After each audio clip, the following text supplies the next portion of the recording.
रुग्ण आयसीयू मध्ये असतात हे तुम्ही अनेक वेळा ऐकलं असेल, पण पुण्यातलं एक रुग्णालयच आता आयसीयूत आहे असं म्हटलं तर वावगं ठरणार नाहीये. कारण पुण्यातलं शिवाजीनगर परिसरातलं जे भूमी बाबा हॉस्पिटल आहे, रुग्णालय आहे, तर हे रुग्णालय जवळपास 5 ते 6 वर्षांपासून बंद आहे.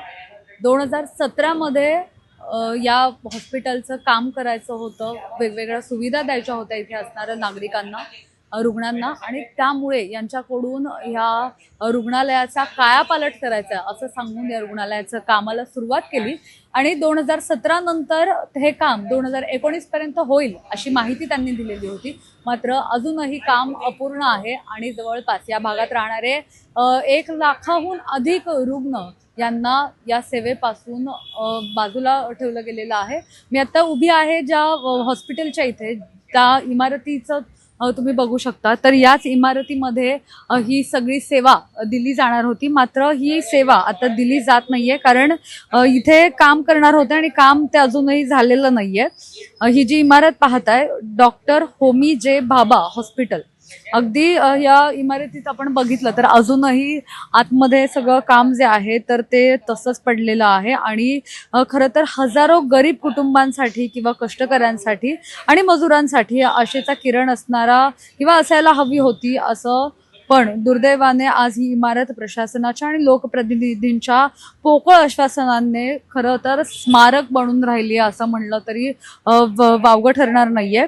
या सगळ्यामध्ये मी जसं सांगितलं 2017 साल उजाडलं आणि तेव्हा महापालिकेने ठरवलं होतं की ही जी जुनी इमारत आहे हॉस्पिटलचा पुनर्विकास केला जाईल आणि 2019 पर्यंत हे सगळं काम पूर्ण केलं जाणार. सुसज्ज अशी इमारत इथे पुन्हा एकदा तयार केली जाणार.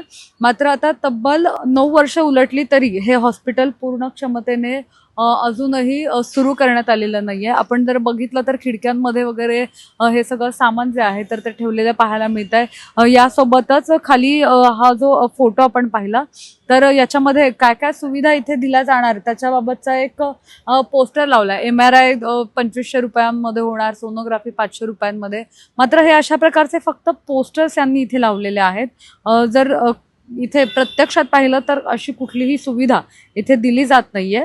आणि या रखडलेल्या प्रकल्पामुळे गोखलेनगर असेल, जनवाडी असेल, वडारवाडी असेल, या भागातले जवळपास 1,25,000 नागरिक थेट प्रभावित झालेत. आणि हा वर्ग असा आहे की ज्यांना खासगी हॉस्पिटलचा जो खर्च असतो तर तो परवडत नाही, आणि म्हणूनच इथल्या स्थानिक महिलांना प्रसूतीसाठी किंवा प्रसूतीसाठी मैलोनमेल लांब जायला लागू नये यासाठी ससून नंतर हे सगळं हॉस्पिटल जे आहे तर ते इथे उभारण्यात आलेलं होतं.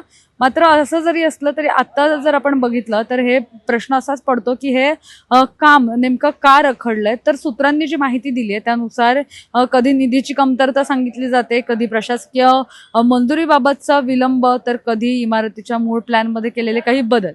अधिकारी सांगतात की हे काम अंतिम टप्प्यात आहे, पण फक्त लिफ्ट बसवणं, अंतर्गत फर्निचर, कंपाऊंड वॉलचं काम बाकी आहे. पण हे सगळं जरी असलं तरी अंतिम टप्पा गेल्या 2 वर्षांपासून संपायचं नाव घेत नाहीये.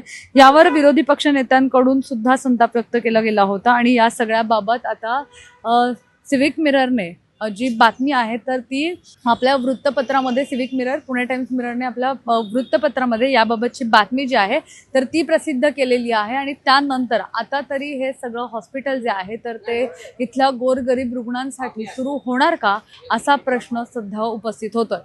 कॅमेरा पर्सन अजय गांगुर्डेसह मी मोना येनपुरे, सिविक मिरर, पुणे.